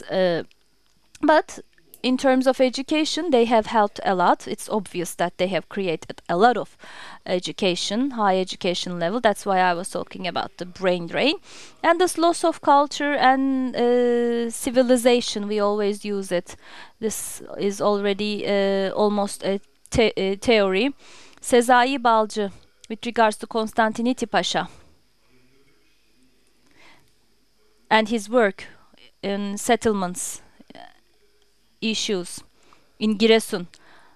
He talked about it and I remembered something. So he talked about this mayor who opened roads, constructed buildings, and today we have floods in Giresun.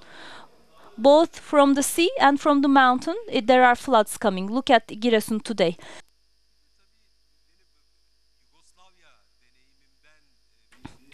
And from what I know of my experience of Yugoslavia, the artisans, well, this is also related with cultural and human capital. The artisans were forgiven. Their lives were given back to them during the genocide. In Chile, there was a huge massacre. They were killing all the Greek people. However, the bakery, his life is saved. They don't touch him because I met his grandson, because they need bread. That's why they didn't kill the baker. And for instance, the ironsmith or the coppersmith were not killed because they needed artisans. And Francesca Penoni talked about a strategy. Exactly, that's what it is. This thing starts all the way back in the 1800s and it's still ongoing. I think there was an article in Agos Daily most recently, I think in Black Sea region, in Tosya, I guess. A church was destroyed in 1961. So 61 is a very recent period. I think there was a governor from Harput over there who did this. So this nationalization of capital was subject to the last three presentations. Emre Erdem talked about nationalization of the city. I taught about it. Fırat talked about nationalization of culture, and Stefanie Kundakjian talked about, in a way, nationalization of women, if we are to read between the lines. So this is all I want to say. Okay, 15 minutes, not bad. So before I give the floor to you, I will read out a quote. His mother advises Ismaila the following: "My wish from you, my son, is that if you ever go to that town, those houses remaining from Armenians, the land, do not accept them, because in a home, in a nest that is abandoned by a bird, new birds can never flourish, because if it's a field of atrocities, only atrocity will grow. So don't accept those." So late Yaşar Kemal said these words. Yes, the floor is yours. I think we have 14 minutes.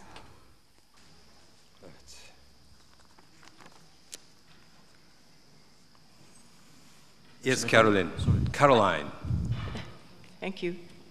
One point I want to make is that we thank the Hrant Dink Foundation and also especially our translators and our audiovisual. I will come to it. Yeah. I mean, they've done an incredible job. It's just, thank you. Thank you so much. And the second thing is, so we've come together to listen to, you know, it's our latest research and what the status is and what sources we have used and what conclusions we've come to. And my feeling is, you know, so we're in this sort of hermetic environment, and so we'll go back out into our own environments to continue our research. And there's really, and this may be a pipe dream, but there's no central resource or clearinghouse as to, you know, our augmenting our resources for documentation. You know, what is available in the Turkish census, for example. We've had mention of the oral histories at USC. What form are they in, and are they accessible?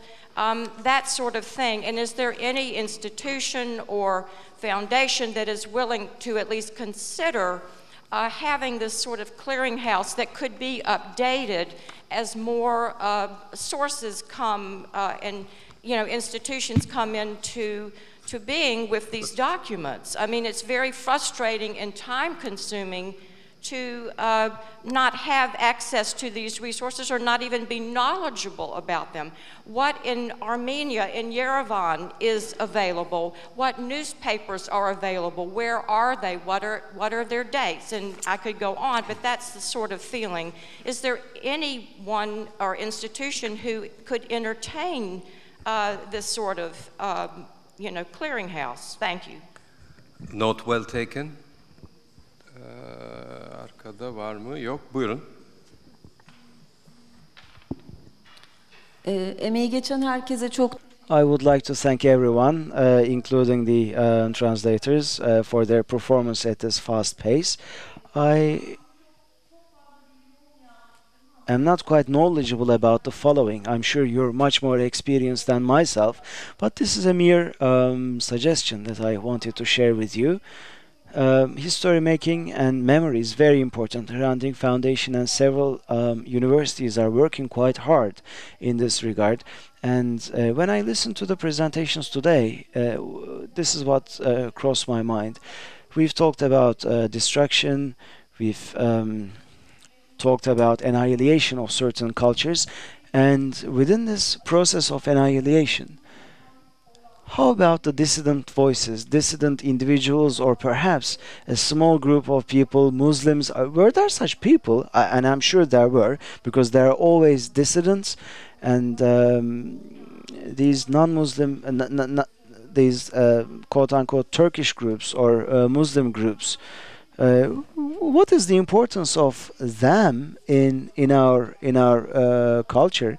Are we going to also focus on these people, on these individuals, on these groups? Do we already do that, or should we do that? When we talk about memory, we shouldn't just talk about destruction, but we should also recognize the minorities, the groups, the dissidents that stood tall and in a courageous manner in the face of destruction. And I also would like to hear such stories as well. And I believe that historians should exploit this opportunity. We should hear about the role played by these people, about their tradition of dissidence.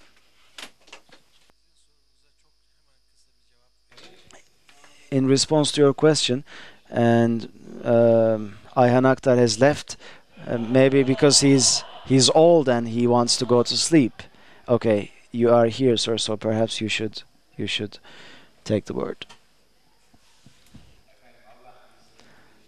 Well, that is not the case. I'm here, and I agree with the lady. Of course, there were individuals, not big groups to speak of. In certain cities in Asia Minor, converted Armenians, they were counted as Muslims, and they could not be deported, some clerics, Muslim clerics even said. Two of us, well, Abdülhamid Kırmızı and myself,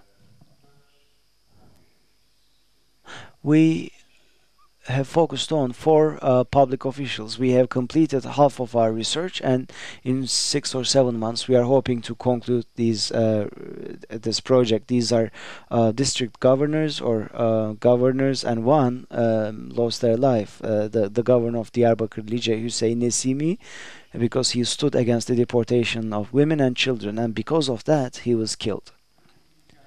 Yes, finding such stories is rather challenging. Ümit Kurt, who is right in front of me, my young friend, wrote about the story of someone from Antep, and finding materials about such people is sadly very, very difficult.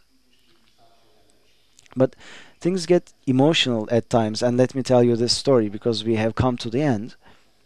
This year in Belgium, I participated a conference at a university, and I was going to tell Hüseyin Nesimi's story. Death of a Kaymakam, governor of Lice, was the title of my presentation, and this man showed up at the hotel, and he said, you enlightened a very important part of my family history.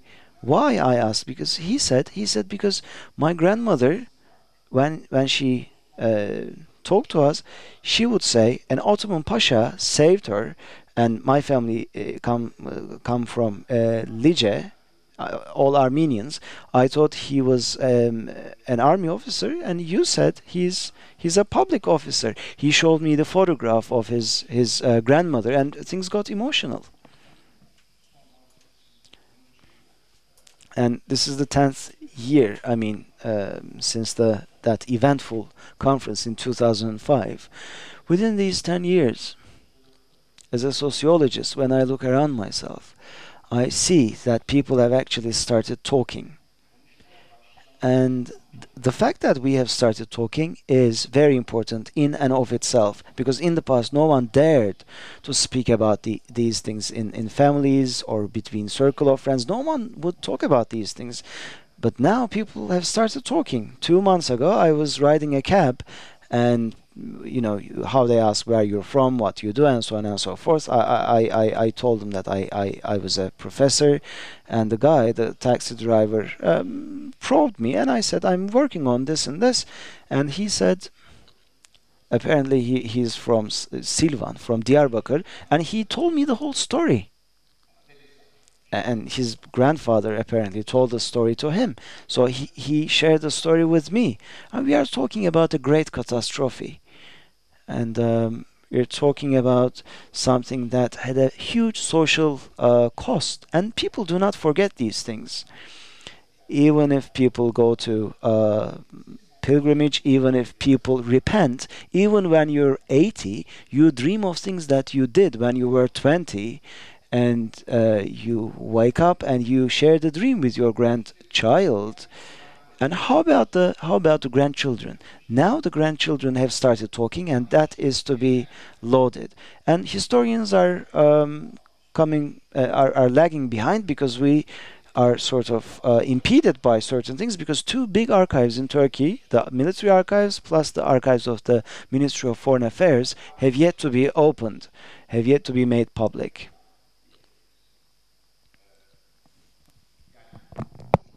So unless these 2 archives are made public, we will not be able to write certain things, simply because we will lack information. And only a handful of people are struggling so that these are made public. I'm one of them. The archives, of the ministry have been handed over to the Directorate of Archiving, and there are two retired ambassadors in charge. And these people are always saying, don't touch this, don't touch that.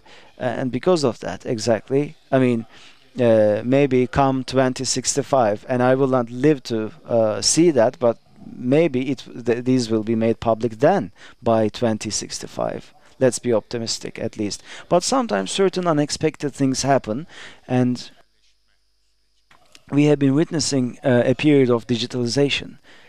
For the Ottoman archives, there are summaries per documents on the digital platform, and that's great. But some people are reading these summaries haphazardly, and they try to, write PhD theses on them, and that's not good. There are 4 more people. Ayhan, please, if you could wrap up. So I'm one of the first people who started writing on this regarding the Republican era, and the accumulation of knowledge here is peerless, is unprecedented. It makes me want to cry. And more importantly, it's more important that we have started talking. Thank you.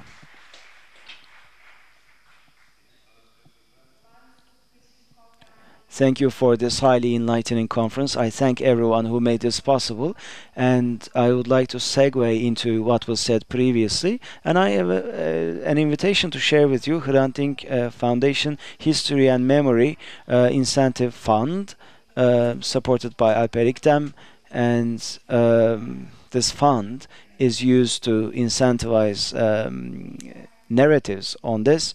And we had a conference this year as well. The beneficiaries of these funds, these young academics, participated in this conference, and the book is available downstairs. And this fund is continuing, so if you're interested, you can apply to it on matters of conscience, justice, those who resist and who challenge the hegemony of the past, who try to create a new memory, are all invited to this to make applications to this fund. Some spectacular research work is underway, and hopefully we will learn a lot. We will continue to learn all together. Thank you. Ayşe Kadıoğlu.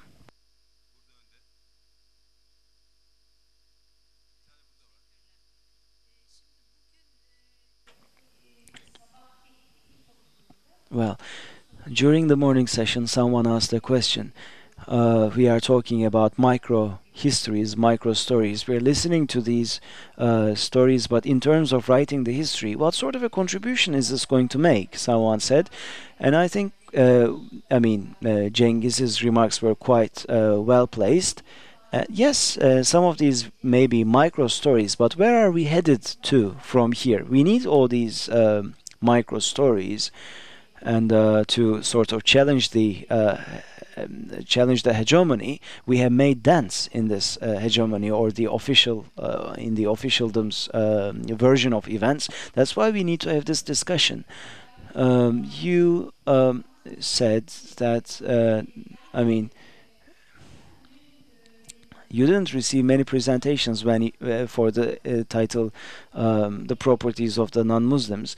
And yesterday we also focused on the Greek bourgeoisie, or the Levantines of Istanbul, or the Jewish community. You said that you didn't receive many papers from those about those communities. There were a couple, maybe there were few, but still we had some. It's not like we didn't have anything other than the Armenian related presentations. But there's one more thing that I wish to say, and I'd like to share this with you as an analytical point. The presentation on discrimination against the Jews was mainly about the individuals, actually. And there, the main culprit was the pluralism, or the majoritarianism in the Ottoman times. And in the other presentation, about the one about Levantines, discrimination against institutions like Catholic schools was mentioned, and I was quite intrigued because the main culprit there was secularism, and I was quite intrigued by this actually.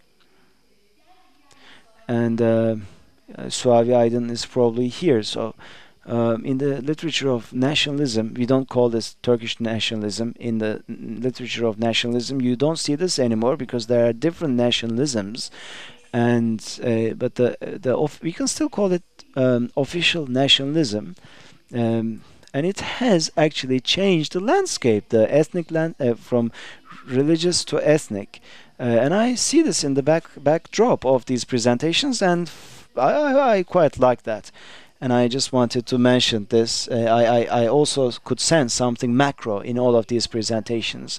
There's also one more thing, which is this, and then I will conclude. About Sinanköy, Emre Eldem in his presentation also mentioned this quite explicitly. The state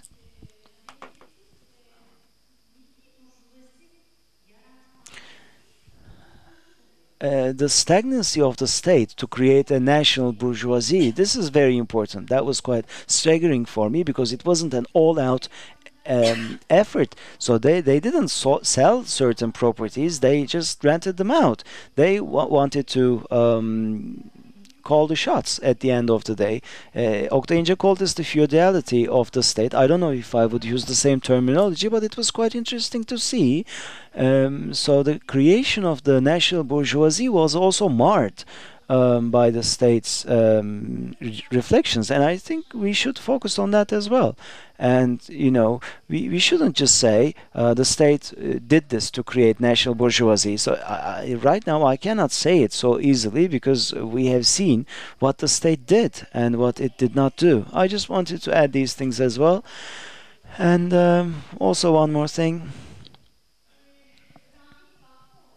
As Hrant Dink Foundation, International Hrant Dink Foundation, our aim is to support all these libraries or archives to actually focus on these areas, and we've been doing this for years now.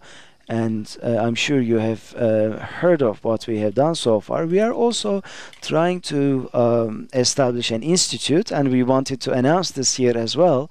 And I just wanted to share this with you. We are hoping to establish an institute to focus on these matters. So all these endeavors will continue. We are trying to disrupt the paradigm, shake the very foundations of the paradigm, and to make a dent in it, in line, of course, with academia.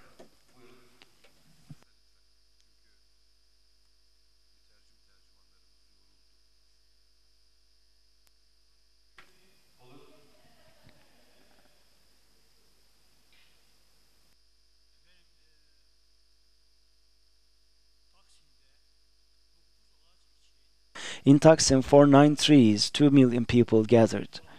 They set up tents, they resisted together, and this went on for months and months. And the people lived there, they camped there, 2 million people. And there's something that's quite odd. We're talking about 1.5 million people who weren't even buried, and still these people, these dead are still unburied, and this is all we have to get together for these people. I mean, this is the amount of people that we could gather. Do you think in the future, do you think people will understand the plight of Armenians better? Do you think more people will get together for these lives lost? I mean, so this is the gist of what I wanted to say. Yes, thank you. In line with your question, well, this institute, this incentive fund, but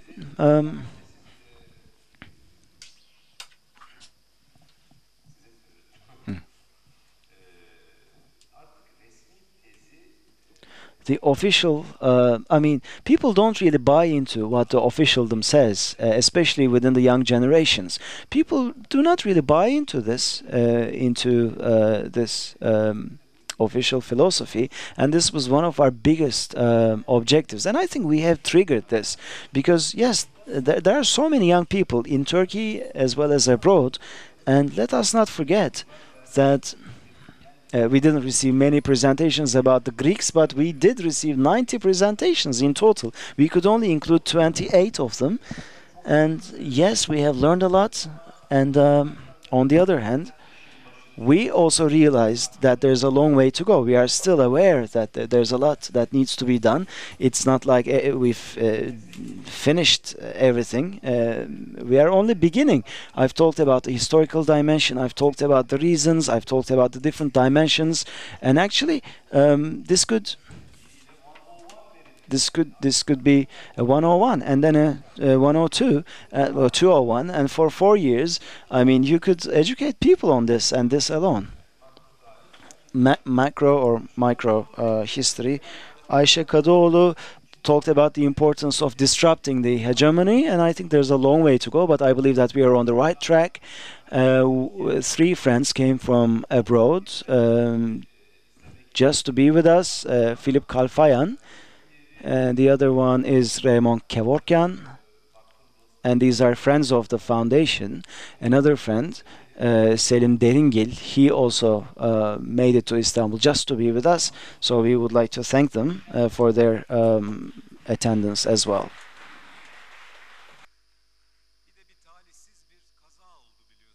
We had an unfortunate accident, and I'd like to give you some information about that as well. Yulia Ionadis, I believe, he is of Kayseri descent. He's quite elderly. She fell and she had a cerebral hemorrhage, and she was operated on, and she's at the ICU at the moment. Let us pray for her, okay? And yes, that's a saddening end perhaps, but I also would like to thank our interpreters as well and wish you a pleasant evening.